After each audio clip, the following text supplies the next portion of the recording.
371 ಪೂರ್ಣ ಪ್ರಮಾಣ ಆಗಬೇಕು. ಪೂರ್ಣ ಪ್ರಮಾಣ ಅಂದರೆ ಏನು? ಕೆಲವೇ ನಿಮಿಷದಲ್ಲಿ ಮುಗಿಸ್ತೀವಿ. ಒಂದು ಶಿಕ್ಷಣದಲ್ಲಿ 70% ನಮಗೆ ಏನಂತಂದರೆ ಮೀಸಲಾತಿ ಕೊಡಬೇಕು. ಮತ್ತು ನೌಕರಿನಲ್ಲಿ 70 ಹುದ್ದೆಗಳ ಪ್ರಕಾರ. ಇನ್ನೊಂದೇನಿದೆ, ಎಜುಕೇಷನ್ಸಲ್ಲಿ ಕೊಡಬೇಕಂತಂದರೆ ಎಜುಕೇಷನ್ನಲ್ಲಿ ನಮಗೆ ಅಫ್ಕೋರ್ಸ್ ಮೆಡಿಕಲ್ ಆ್ಯಂಡ್ ಇಂಜಿನಿಯರಿಂಗ್ ಸೀಟ್ನಲ್ಲೆಲ್ಲ ಕೊಡ್ತಾ ಇದೆ. ಈ ಭಾಗದಲ್ಲಿ ಶಿಕ್ಷಣದ ಪ್ರಮಾಣ ತೀರಾ ಕಡಿಮೆ ಇದ್ದಾಗ ಇಲ್ಲಿರ್ತಕ್ಕಂಥ ಎಲ್ಲ ಶಾಲೆ ಕಾಲೇಜುಗಳಿಗೂ ಕೂಡ ಗ್ರ್ಯಾಂಟನ್ನು ಕೊಡಬೇಕು. ಇದು ಕೊಡ್ತಾ ಇಲ್ಲ. ಒಂದು ಇನ್ನೊಂದು, ಕರ್ನಾಟಕದಲ್ಲಿ ಸುಮಾರು ಸ್ಯಾಂಕ್ಷನ್ ಪೋಸ್ಟ್ ಎಷ್ಟದ ಅಂತಂದರೆ ಸುಮಾರು 8 ಲಕ್ಷದ ಪೋಸ್ಟ್. ಇದರಲ್ಲಿ ಎಷ್ಟಪ್ಪ ಇವತ್ತು ಕೆಲಸ ಮಾಡ್ತಾ ಇದ್ದಾರೆ ಅಂದರೆ 5 ಲಕ್ಷ. ಅಂದರೆ ಸುಮಾರು 3 ಲಕ್ಷದಷ್ಟು ಪೋಸ್ಟ್ ಏನಾಗಿದೆ ಇವತ್ತು ಖಾಲಿ ಅದು. 371 ಜೇನಲ್ಲಿ ಏನು ಹೇಳ್ತಿದೆ, ಈ ಕಲ್ಯಾಣ ಕರ್ನಾಟಕ ಪ್ರದೇಶದಲ್ಲಿರ್ತಕ್ಕಂಥ ಎಲ್ಲ ಹುದ್ದೆಗಳನ್ನು ಆದ್ಯತೆ ಮೇರೆಗೆ ತುಂಬಬೇಕು ಅಂತಕ್ಕಂಥದ್ದಿದೆ. ಮತ್ತು ಇದಕ್ಕೆ ಹುದ್ದೆಗಳನ್ನು ತುಂಬಲಿಕ್ಕೆ ಯಾವ ಡಿಪಾರ್ಟ್ಮೆಂಟ್ದಿಂದಲೂ ಕೂಡ, ಹಣಕಾಸಿನ ವಿಭಾಗದಿಂದಲೂ ಕೂಡ ಒಪ್ಪಿಗೆ ಪಡಿಬೇಕಾಗಿಲ್ಲ, ಸ್ಪಷ್ಟವಾಗಿದೆ. ಆದರೂ ಕೂಡ ಈ ಡಿಪಾರ್ಟ್ಮೆಂಟ್ ಕಾಳರು ಏನು ಮಾಡ್ತಾರೆ ಅಂತಂದರೆ ಫೈನಾನ್ಸ್ ಡಿಪಾರ್ಟ್ಮೆಂಟ್ಗೆ ಕಳಿಸ್ತಕ್ಕಂಥ ಹಲವಾರು ಉದಾಹರಣೆಗಳದು. ಮತ್ತು ಎಲ್ಲ ವಿಭಾಗಗಳಲ್ಲಿ, ಕರ್ನಾಟಕದಲ್ಲಿರ್ತಕ್ಕಂಥ ಎಲ್ಲ ವಿಭಾಗಗಳಿಂದ 43 ವಿಭಾಗಗಳಲ್ಲಿ ಕಲ್ಯಾಣ ಕರ್ನಾಟಕದಕ್ಕೆ ಸಪೋಸ್ ನಮ್ಮ ಪ್ರದೇಶ ಬಿಟ್ಟರೆ 8% ಕೊಡಬೇಕು ಅಂತದೆ. ಇತ್ತೀಚೆಗೆ ಶಿವಮೊಗ್ಗ ಸತ್ರ ನ್ಯಾಯಾಲಯದಲ್ಲಿರ್ತಕ್ಕಂಥ ಹುದ್ದೆಗಳಿದೆ. ಕಲ್ಯಾಣ ಕರ್ನಾಟಕದವರಿಗೆ 1 ಹುದ್ದೆನೂ ಕೂಡ ನೋಟಿಫಿಕೇಷನ್ ಆಗಿಲ್ಲ. ಅದು ನಾನು ಕೆಲವು ನಮ್ಮ ಸ್ನೇಹಿತರ ಜೊತೆಯಲ್ಲೆಲ್ಲ ಶೇರ್ ಮಾಡ್ಕೊಂಡಿದ್ದೀನಿ. ಇದು ನ್ಯೂನತೆ. ಸೊ ಇದರ ಬಗ್ಗೆ ನಾವು ಏನಂತಂದರೆ ಹೋರಾಟ ಮಾಡಬೇಕು. ಸೊ ಒಂದು ಶಿಕ್ಷಣ ಆಯಿತು, ಒಂದು ಉದ್ಯೋಗ ಆಯಿತು. ಇನ್ನು ಇದಕ್ಕೆ ಬರೋಣ, ಡೆವಲಪ್ಮೆಂಟ್ ಸಲುವಾಗಿ ಏನಂತಂದರೆ ಕಲ್ಯಾಣ ಕರ್ನಾಟಕ ಡೆವಲಪ್ಮೆಂಟ್ ಬೋರ್ಡ್ ಅಂತ ಎಸ್ಟಾಬ್ಲಿಷ್ ಆಗಿದೆ.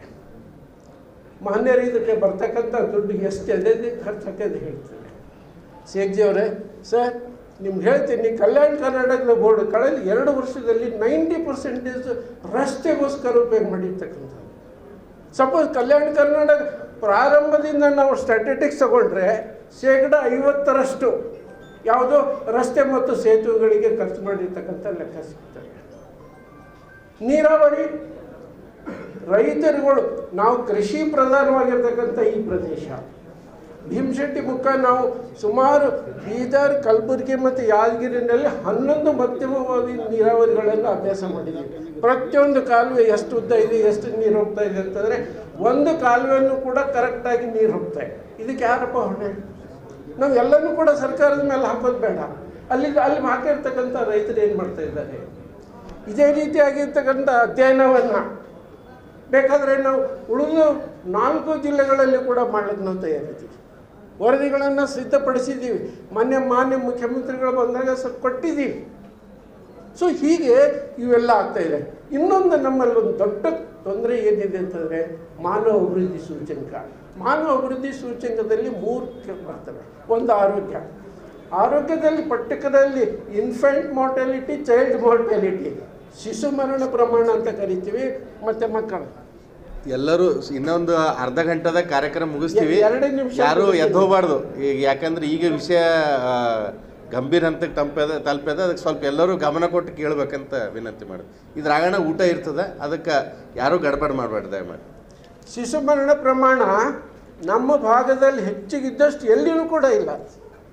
ಹೆಣ್ಮಕ್ಕಳು ಕೂಡ 15 ವರ್ಷದಿಂದ 49 ವಯಸ್ಸಿನ ತನಕ ಬೇಕಾದ್ರೆ ಪ್ರಾಕ್ಟಿಕಲ್ ಆಗಿ ನೀವು ಅವ್ರಿಗೆ ಚೆಕ್ ಮಾಡಿರಿ, ಹೆಚ್ಚಿನ ಹೆಣ್ಮಕ್ಳು 60% ರಕ್ತಹೀನತೆಯಿಂದ ಬಳತಕ್ಕಂಥ ನಮ್ಮ ಹೆಣ್ಮಕ್ಳಿದ್ದಾರೆ. 60% ಇಲ್ಲ. ನೀವು ಹೇಳೋದು ಸುಳ್ಳದಂತಂದರೆ ಬೇಕಾದ್ರೆ ಒಂದು ಕಾಲೇಜ್ ಹೋಗಿ ನಾವು ಟೆಸ್ಟ್ ಮಾಡೋಣ. ಇದು ಏನು ತೋರಿಸ್ಕೊಡ್ತದೆ? ಇದು ಬಡತನ. ಬಡತನ. ಯಾಕೆ ನಾವು ಸೇವಿಸ್ತಕ್ಕಂಥ ಆಹಾರ ಅಷ್ಟಿಲ್ಲ, ಪೌಷ್ಟಿಕಾಂಶದಿಂದ ಕೂಡಿಲ್ಲ. ಹೆಣ್ಮಕ್ಳು ಹೀಗೆ ಇರೋದ್ರಿಂದ ಮಕ್ಕಳ ಇನ್ಫೆಂಟ್ ಮಾರ್ಟಾಲಿಟಿ, ಚೈಲ್ಡ್ ಮಾರ್ಟಾಲಿಟಿ ಕೂಡ ತೀರ ಹೆಚ್ಚಾಗಿದೆ, ಭಾಳ ಹೆಚ್ಚಾಗಿದೆ. ಸೊ ಇದು ಏನಾಗ್ತದೆ? ಮತ್ತು ಇನ್ಕಮ್ಗೆ ಬರೋಣ. ಇನ್ಕಮ್ಗೆ ಬಂದಾಗ ಇತ್ತೀಚಿನ ವರದಿ ಗೋವಿಂದರಾವ್ ಕಮಿಟಿನಲ್ಲಿ ಕೂಡ ನಾನೆಲ್ಲ ಸ್ಟ್ಯಾಟಿಸ್ಟಿಕ್ಸ್ ಮಾಡಿದ್ದೀನಿ. ಬೋರ್ಡ್ ಮೇಲೆ ಹಾಕಿ ತೋರಿಸಿದ್ರೆ ಎಷ್ಟು ನಮಗೆ ರುಚಿಗೆ ಹೇಳ್ತದೆ. ಇವತ್ತಿಗೂ ಕೂಡ ಗುಲ್ಬರ್ಗಾ ದ last per capita income. Per capita income ಮೊದಲಿದಕ್ಕೂ ಇದಕ್ಕೆ ನಾವು ಕಂಪೇರ್ ಮಾಡಿದರೆ ಬೆಂಗಳೂರು ಮತ್ತು ಕಲಬುರಗಿ ಭಾಳ ಡಿಫ್ರೆನ್ಸ್ ಇಲ್ರಿ, 1000 ಡಿಫ್ರೆನ್ಸ್ ಅದ. ಆದರೆ ಇವತ್ತೆಷ್ಟಿದೆ ಬೆಂಗಳೂರ್ದು? 6.5 ಲಕ್ಷ ಅದ ರೀ ಅಲ್ಲಿ. ಮತ್ತು ನಮಗೇನಾಗಿದೆ? ಇದು ಕೂಡ ಏನಂತಂದರೆ ಪರ್ ಕ್ಯಾಪಿಟ ಇನ್ಕಮ್ ಹೆಚ್ಚು ಮಾಡ್ತಕ್ಕಂಥದ್ದು ಭಾಳ ಮುಖ್ಯ ಇದೆ. ಸೊ ಎಜುಕೇಷನ್ ಆಯಿತು, ಆದಾಯ ಆಯಿತು. ಇವನ್ ಎಜುಕೇಷನ್ಗೆ ಬರೋಣ. ಪ್ರತಿ ಸಾರಿ SSLC ರಿಸಲ್ಟ್ ಬರ್ತದೆ, PUC ರಿಸಲ್ಟ್ ಬರ್ತದೆ. ನಮ್ಮ ಕಲ್ಯಾಣ ಕರ್ನಾಟಕದ ಈ 7 ಜಿಲ್ಲೆಗಳಲ್ಲಿ ಎಲ್ಲಿ ಸ್ಥಾನ ಇದೆ ರೀ? To the bottom. Yadagiri is the last. ಯಾಕೆ ಇದು? ಸೊ ಇವುಗಳ ಬಗ್ಗೆ ನಾವು ಏನಂತಂದರೆ ಜಾಗೃತ ಆಗಬೇಕಾಗ್ತದೆ, ನಾವು ಏನಂತಂದರೆ ಪಡಿಬೇಕಾಗ್ತದೆ. ಮತ್ತು ಇನ್ನೊಂದು ಹೇಳ್ತೀನಿ, ನಮ್ಮ ಕಲ್ಯಾಣ ಕರ್ನಾಟಕ ಏನೇನು ಬಂದಿದೆಯಲ್ಲ, ನಾವೆಲ್ಲ ಹೋರಾಟ ಮಾಡಿ ಪಡೆದಿರ್ತಕ್ಕಂಥದ್ದು. ನಾವು ಕೇಳದೇನೆ ಯಾವುದು ಕೂಡ ಇವತ್ತಿನ ತನೂ ಕೂಡ ಬಂದಿಲ್ಲ. ಸ್ವತಂತ್ರ ಸಿಕ್ತು 15th ಆಗಸ್ಟ್ಗೆ, ನಮ್ಗೆ ಸಿಕ್ತಾ? ಮತ್ತೆ ಹೋರಾಟ ಮಾಡಬೇಕಾಯ್ತು. ಇಲ್ಲಿವರೆಗೆ 371 ಇಟ್ಕೊಂಡು ಸ್ವಾತಂತ್ರ್ಯದಿಂದ ಇಲ್ಲಿವರೆಗೆ ಕೂಡ ನಾವು ಏನು ಪಡ್ಕೊಂಡಿದ್ದೀವೋ ಅದು ಎಲ್ಲ ಹೋರಾಟದೆ. ಅದಕ್ಕೆ ದಯವಿಟ್ಟು ನಿಮ್ಮೆಲ್ಲರಲ್ಲಿ ಕೂಡ ಒಂದು ವಿನಂತಿ ಏನು ಅಂತಂದರೆ, ಯಾವಾಗಾದರೂ ಸಮಿತಿ ಕರೆ ಕೊಟ್ಟು ಅಂತಂದರೆ ದಯವಿಟ್ಟು ಪಾಲ್ಗೊಂಡು ಈ ಪ್ರದೇಶವನ್ನು ಅಭಿವೃದ್ಧಿಗೊಳಿಸೋದೇ ನಮ್ಮದು ಒಂದು ಮುಖ್ಯವಾದಂಥ ಉದ್ದೇಶ.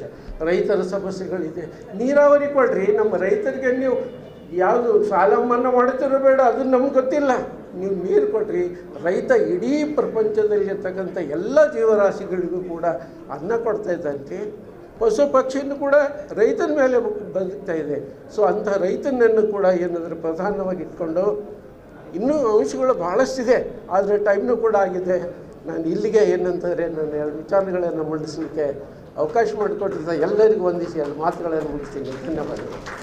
ಒಂದನೇದಾಗಿ ಹೈದರಾಬಾದ್ ಕರ್ನಾಟಕದ ಜ್ವಲಂತ ಸಮಸ್ಯೆ ಅಂತ ಕರಿತೀವಿ. ಏನಂದರೆ 371 ಜೆ ಕಲಮನ್ನು ಸಮರ್ಪಕವಾಗಿ ಜಾರಿಗೆ ತರಬೇಕು.